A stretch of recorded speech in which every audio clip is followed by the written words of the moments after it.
tem as últimas de mercado, bastidores, finanças e Paulo Brax ameaçado no Clube Atlético Mineiro. Fala aí pessoal, sou Jorge Nicola, bem-vindos a mais um vídeo do canal. Sempre bom ter vocês por aqui, sem perder tempo, pedir para deixar like, se inscrever no canal e ativar as notificações. E o Atlético Mineiro tem negociações avançadas para receber um caminhão de dinheiro. O motivo? Um acordo dos direitos de transmissão do Campeonato Brasileiro pelos próximos 50 anos. O Galo está repassando 10% dos seus direitos para a Sport Mídia, informação divulgada em primeira mão pelo Fred Augusto. Esse movimento acontece em paralelo à saída do Galo da Libra para a entrada na FFU. Já explico sobre essa situação. Queria voltar primeiro a esse acordo de 50 anos, com a cessão de 10%.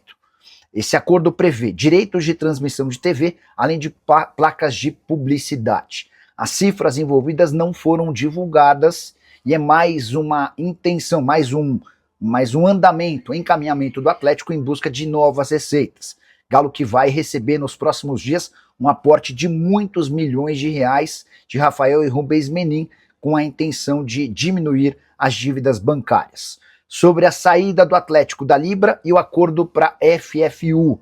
Há dois entraves. O primeiro deles, necessidade da aprovação do CAD, o Conselho Administrativo de Defesa Econômica. O segundo, uma cláusula 4.10.2 da Convenção do Condomínio Forte União, que exige quórum de 90% dos votos para aprovação de novos membros. O Atlético depende dessa burocracia para ser aprovado na FFU. Existe um movimento grande de saída de clubes da Libra rumo à FFU. Grêmio, Atlético Mineiro, Santos e São Paulo são os mais fortes candidatos a fazer essa migração. Hora de falar sobre o Clube Atlético Mineiro. Paulo Brax começa a correr risco de demissão.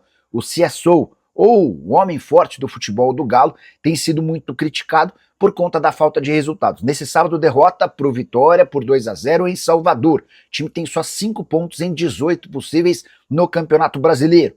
E a troca no comando técnico, que não funcionou, só aumenta a pressão pela demissão do Paulo Brax. Até porque todos os seus reforços contratados para 2026, só 3 acabaram dando certo. Foram eles Renan Lodge, Maicon e Vitor Hugo.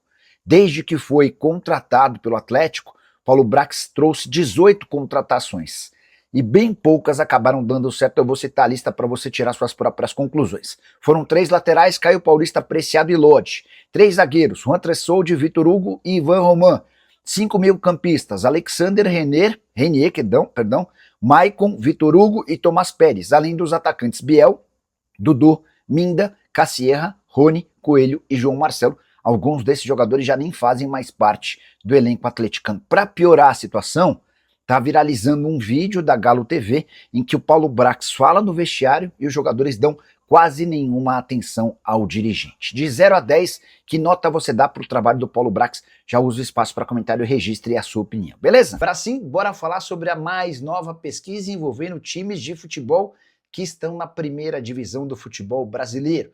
A primeira pesquisa divulgada em 2026 foi feita pela YouGov, uma empresa britânica com atuação em 55 países e que tem escritório em São Paulo desde 2021.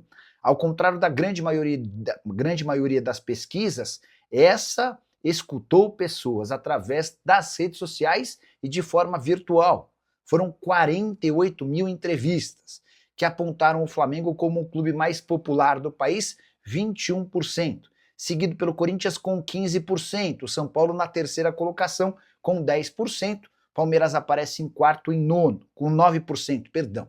Quinto lugar do Vasco com 6%, o Grêmio é o sexto time mais popular do país, de acordo com essa pesquisa, com 5%. Há um empate técnico entre Botafogo, Fluminense, Internacional, Bahia e Cruzeiro, todos na sétima colocação, com 4% das indicações. O Santos aparece em 12º, ao lado do Atlético Mineiro e do Fortaleza, 3% cada. Sport e Ceará tem 2%, Juventude, Bragantino, Mirassol e Atlético Goianiense com 1%. Você pode ter sentido falta de times importantes que figuram na elite do futebol nacional, mas esses são os números. Gostaria que você usasse o espaço para comentário e opinasse. O que parece para mim completamente fora da realidade é apontar o Mirassol com 1% da torcida, levando em consideração que o time do interior de São Paulo não consegue ser maioria nem mesmo na cidade de Mirassol. A gente assistiu recentemente ao Mirassol decidindo jogos contra Santos, contra Palmeiras e contra Corinthians, sempre em inferioridade. Salve, Nicola! Alguma novidade sobre Fred no Galo? Ô, Tim, outro dia eu conversei com um dos representantes do Fred e eu me surpreendi. O Fred tem um grupo de empresários e um desses caras falou que o Atlético não está sozinho na busca pelo Fred. Eu fiquei muito surpreso, porque quando eu entrei em contato eu imaginei que ele já ia me contar, Nicola, estamos em conversas avançadas, tudo se encaminha para que ele vá para o Galo. E ele falou, Nicola, a gente na condição de agente do Fred, a gente na condição de empresário do Fred, porque ficou a gente e a gente ficou estranho. Nós, na condição de agentes do Fred, não podemos ignorar o mercado. O Fred dá preferência ao Atlético, o Fred é atleticano, nasceu em BH, gostaria de voltar para o clube do coração, mas a gente está escutando todas as possibilidades. E há mais 4 clubes brasileiros interessados na contratação do jogador, tá bom? Boa noite, Nicola. Sabe dizer se passa na cabeça dos meninos contratarem jogadores com poder de marcação? Esse é o grande pedido, né? Torcedores do Atlético se mobilizando muito pela contratação de um zagueiro e de um volante. Hoje eu troquei mensagens com Rafael Menin, mas era para tratar sobre o aporte que o Atlético pretende fazer, né? Que os Menin pretendem fazer. Então quero explicar rapidinho essa história, enquanto eu tento buscar essa informação aí. O Daniel Vorcaro, dono do Banco Master, preso no último dia 4 de março, e responsável por um dos maiores escândalos financeiros do país, o Vorcaro havia adquirido 26,88% das ações da SAF do Galo, depois de aportar 300 milhões de reais. Em novembro do ano passado, em meio a uma série de escândalos envolvendo o nome dele, o Vorcaro já havia sido excluído do Conselho de Administração. Mas esse percentual bem alto, até porque vale a lembrança de que só 75% das ações da SAF estão no mercado, 25% se mantiveram na associação, então 1/3 das ações disponíveis hoje são do Daniel Vorcaro. Isso tem causado incômodo no Atlético, né? E Rubens e Rafael Menin, os hoje sócios majoritários do Atlético, prometeram um aporte, os valores não foram revelados, ainda estão sob análise, mas nos próximos 60 dias vai haver um aporte financeiro.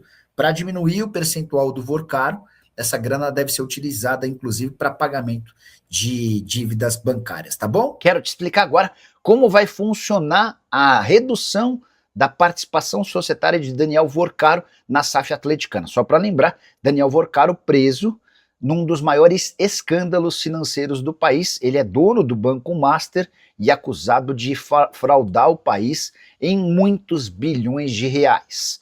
Desde novembro do ano passado, o Atlético tenta diminuir a participação do Vorcaro dentro do clube. Ele é dono de 26,88% das ações, depois de aportar 300 milhões de reais.